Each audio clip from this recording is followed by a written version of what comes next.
il y a toujours un même niveau quoi. Il y a toujours un même niveau donc nzamba ça ko ça lelo susu koleka mais na ngana lo bayelo ko moko na monde ko mama moko lelo a tambusi modération bon sikoyo azala cannabis to puisque de temps en temps to ngana le ka azala kate lelo na moni ndenge kaka Bible lobaki que tout le jour na église primitive nzamba bande kotinda bato balai sauver.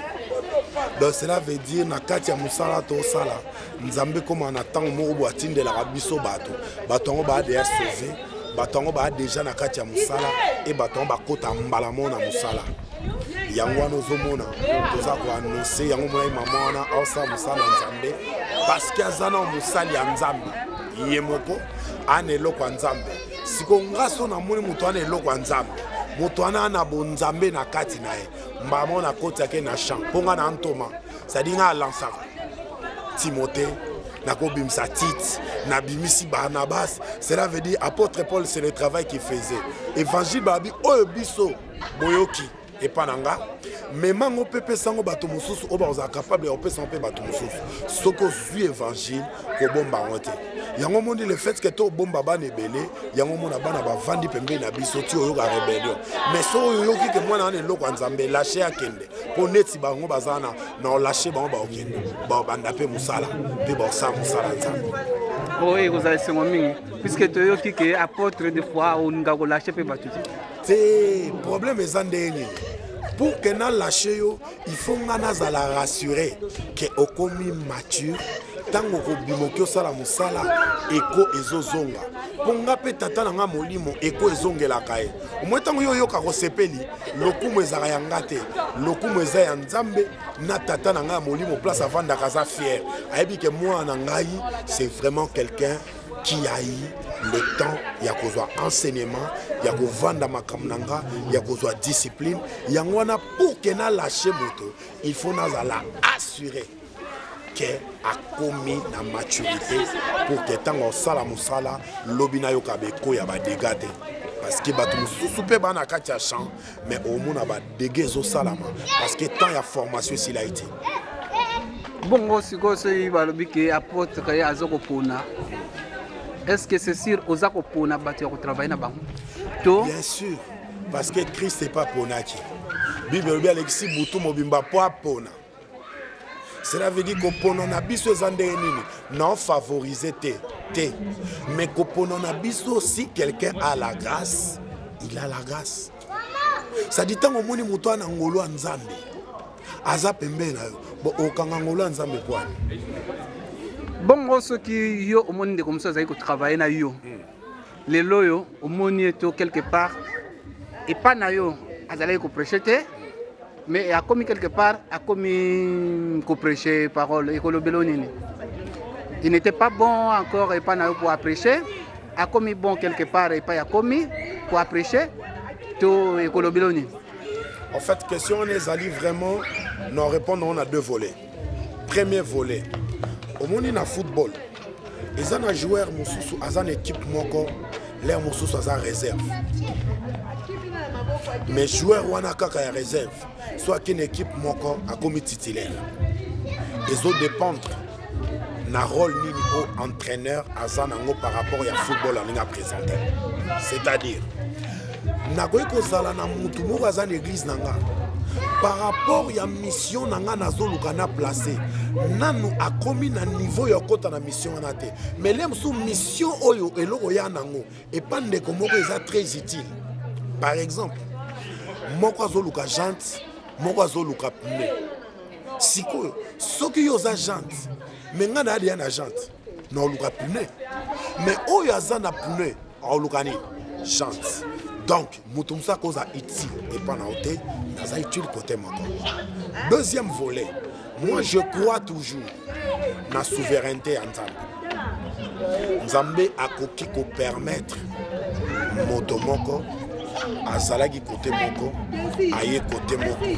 Et Moutona, ceux qui a gardé foi, Azo continue toujours dans Jésus-Christ comme son Seigneur et sauveur personnel. Je trouve pas mal. Il va faire le travail de Dieu. Place à Sali Penzamba au Pambola. Parce que je peux m'y mettre à le maudire ou à chercher son malheur. Mais si c'est l'Éternel qui est derrière lui, et là, je te donne mon exemple typique.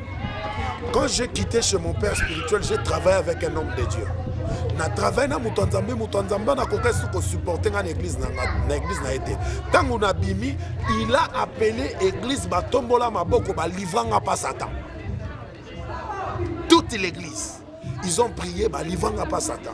Mais pendant que bon ba livranga pas Satan na ba bota l'église. Na boti l'église ni balé na Kisasa. Na boti église na Ends, na boti église na Paris. Si comme malédiction bon ba pesa nga, est-ce que zuite. Pourquoi suite? Parce que malédiction, il faut écouter un plan et une volonté et une vie à mutu. Ce qui nous a pas moli mutu moko, on a droit à maudire. À maudissanga, mais le langage n'a changé.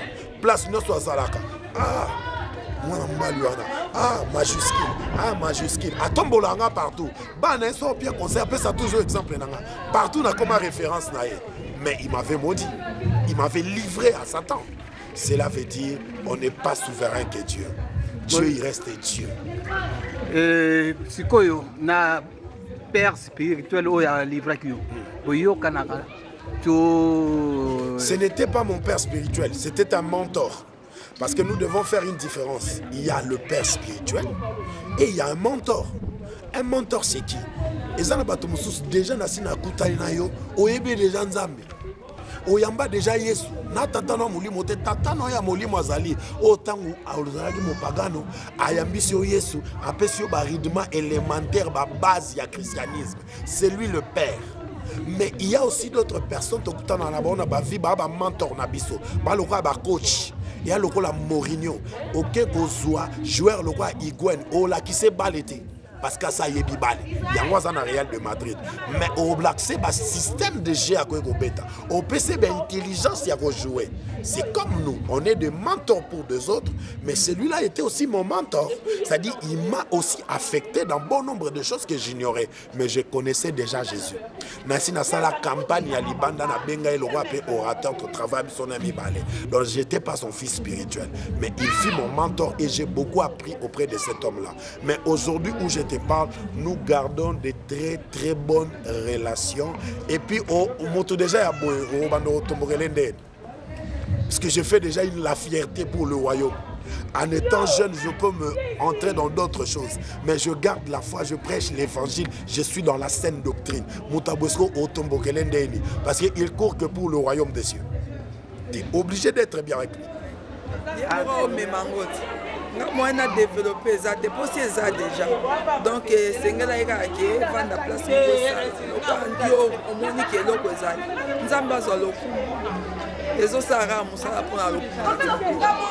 on a senti qu'il y a quelque chose qui est caché. On a apôtre, il a découvert et puis subitement on a que non. Vraiment, il y a grâce moko o eko ça sous plus na kati ya itonga oyo ya apôtre Kero. Parce que pour la prédication le apôtre lobi nzambe amoka ibi sous mukua nzambe sous aza sous ressort bona ko pousser sous ka tomba mi a pousser sous plus loin ba sous oyo baza ko luka ko déstabiliser bandi comme sous. Est-ce que vous croire na parole wana ndenge apôtre lobi? Makasi vraiment, nazo croire na makasi te. Ye penza apôtre majuscule solo. Biloko boy vraiment. Faut que mbaka po o comprendre message nenga kenango. Message ngo kenango likolo makasi. Donc Yesu ye moko penza mtabenga ya solo. Nenga benga ba Pierre, nenga benga ba Dieu ça na bango. Tomoni su na croix, akeso ayibi moto, kwa kene na lola. Tout le monde peut faire ma belle, Bible qui à côté de sa belle, à botoni sous fungola. Il y a grand voleur. Comme un voleur. Ce qui m'a dit, comme donc il y a l'équipe qui est l'équipe na maele moibi azoya po aiba donc alobinga na ya comme c'est que il y a akoleka lisu moibi et message alio na pombo kanza naza na émotion de na lia kaka vane kauchi papa na émotion maté alelo papa Kero kake tellement likolo aloba kide ba okata bango Yesu bilamba bazo kata bango nyoso po ba kokisaka prophétie balobi moi sinde muto abotaka mais babi nzambe wana za tata mais akomaka lisusu kwa mwasi po abota po mobali abota te mwasi muta bota et puis azolakisa biso ke na kota Jésus le batoboli la likonga ma ebimi alors to mona mwasi po abota liboso place tale pasukaka le kata na kati ma ebimaka après makila mais babi na kota Jésus ma yoana na makile bimaki po mwana bota mwana ngo lelo c'est l'église. C'est l'église. Thématé à Boza profond. C'est l'église pour botama. Moi n'allais à Bimaranzota moi aussi. Mais l'église pour botama outi na côte. Aux monde. C'est trop profond. En tout cas. Nzamba Pambola. En tout cas, tu continues comme ça. Yes, Aza voleur en lettres majuscules, V majuscule. Siko nga le navani a elekela nga bana bana oyoka liloba nzambe na ebite moi mobali osoka uta wapi na ebite vraiment nzambe oyo ateyali koona se abakise belé na moi mobali oyo afungola biso parce que eza ba makambo oyo bana to yoka na oteto komi koyoka ah to ana Sorbonne te papa to ana Sorbonne ça dit vraiment na ebite donc na lola kuna tozaka biso tozala na kacha ba bureau na lola parce que awa to ana Sorbonne donc Sorbonne spirituelle deux fois te en tout cas apôtre Kerok Nzamba bakisela ye abomba libota na ye au nom de Jésus. Bon, nana ye bampe quel sentiment yo zanango concernant la prédication de l'eau au apôtre outi pour prêcher et commentaire ni yo ko sala.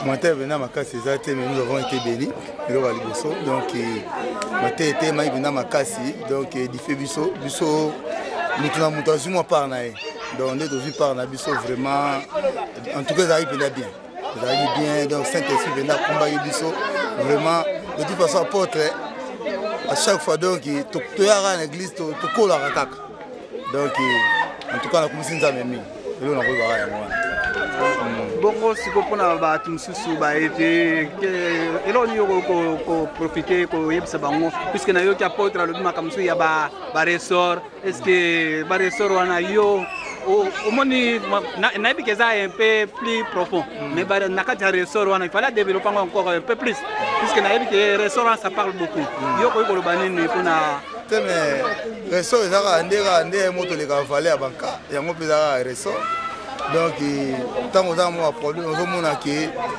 makamelo simbate ezateka to mille la il faut comprendre que mon nzambe après na moi muke pour que ça soupe mbe na ye comme ça lobi gloire na ye et s'éclater donc il la comprendre on va wana donc déjà nga déjà les nature na nga na mutu na la rapinate donc na mutu mo so yi problème ezali na kenara recours na nga mingi ya pa nzambe ga oui mta salara yem ta pesara yem ta pesa biso donc voilà quoi donc c'est joli le bon monke ndenge frère Pati Mubenga olobelo oleki nzambe ya te ya lobaka za likolo ya nyonso likolo ya puissance nyonso ya za donc tiko ozala boeza nzambe pa ya nzambe soko mibombana epa na ye makambo nyonso ya malonge ezali kuna o omoni ke na vie na oyo ezomarche te soko mélanger vie na oyo vraiment na Seigneur baoloba accroche-toi avec des gens qui avancent tu vas avancer biso s'accrocher na pasteur Kerok na apôtre Kerok donc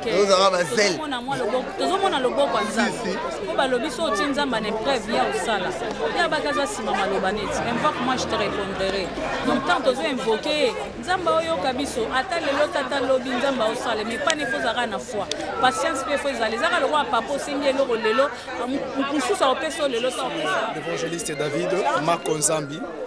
Je suis ici à Paris.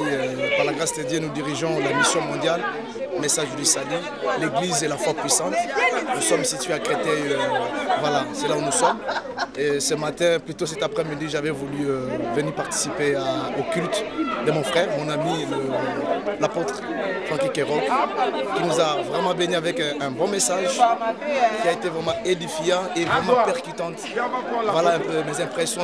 Pour mes impressions, c'est vraiment des joies et de bonheur, voilà, par rapport au message d'aujourd'hui. Vous savez, Jésus dit, lorsque Jésus apprenait à ses disciples sur comment prier, il leur a dit, lorsque vous prierez, dites que notre Père qui est au ciel, que ton nom soit sanctifié, que ton règne vienne. Et Jésus a encore dit que, dites que donne-nous aujourd'hui notre pain quotidien. Ça veut dire que tous les jours n'est pas pareil. Donc au jour d'aujourd'hui, avec le message, c'est un thème que l'homme de Dieu a commencé depuis quelques semaines, mais aujourd'hui, vraiment nous avions bénéficié d'une particularité extraordinaire. Donc vraiment c'est un dommage à tous ceux qui ont raté ces messages, mais si c'est par la grâce de Dieu, ils auront à suivre ces messages par le canal des ondes. Ça c'est une bénédiction. Parce que ça sera par canal de YouTube. Par le canal de YouTube, comme mon frère vient de le dire. Donc vraiment nous qui étions là, nous avions savouré la présence de Dieu. Et j'ai vraiment été béni et voir comment mon frère, il a décortiqué la parole de Dieu. Je dis vraiment que la parole de Dieu, elle s'accomplit. Parce que Jésus a dit dans sa parole que dans les derniers temps, la connaissance augmentera comme le sable qui couvre le fond de la mer. C'est ce que nous avions vécu cet après-midi avec mon frère, l'apôtre Kérok, sur le thème qui parle des ossements desséchés. Il nous a révélé dans l'Ancien Testament comment les ossements desséchés ont marché dans l'Ancien Testament et comment cela s'est transféré dans le Nouveau Testament et comment cela a pris vie. Que nous étions sans vie, nous étions dans le monde, mais par la grâce de Dieu, nous sommes aujourd'hui devenus les enfants de Dieu et nous avons la vie de Dieu à nous. Voilà ce que l'homme de Dieu a partagé avec nous cet après-midi. Merci. Merci que Dieu ressort. Il y a un amortisseur. Puisque amortisseur ça va finir et au la chambre et tindika musika na biso bata mécanique. Voilà. Ouais, biso ça ka ressort nyos et cause ya amortisseur et cause n'importe quel, mais l'essentiel en ressort à chaque fois aux quoi prier en haut étant lâché.